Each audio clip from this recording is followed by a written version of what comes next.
Hello সুপ্রিয় দর্শক, সবাইকে মুক্ত পেশা কৃষি চ্যানেলের নতুন একটি প্রতিবেদনে স্বাগতম। আশা করি সকলে ভালো আছেন। আজকে আমি আপনাদেরকে আবারও আমার লাউ ক্ষেতটিতে নিয়ে এসেছি। আজকে এই লাউ গাছে কীরকম ফলন এসেছে আপনাদেরকে আমি তা দেখাবো। চলুন দেখে নেওয়া যাক।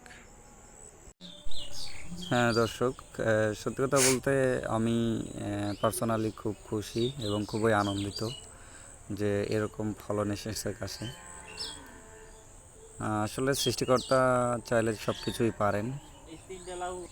এই লাউ ক্ষেতটিতে এখনও পর্যন্ত আমি আসলে কোনো স্প্রে করি নাই গাছে, কোনো বিষ দিই নাই, কোনো কীটনাশক দিই নাই।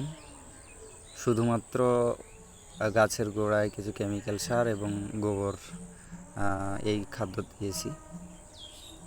তবুও দেখেন, আজকে প্রথম যে লাউগুলা তুললাম খুব সুন্দর এবং খেতেও খুব সুন্দর হবে আশা করি।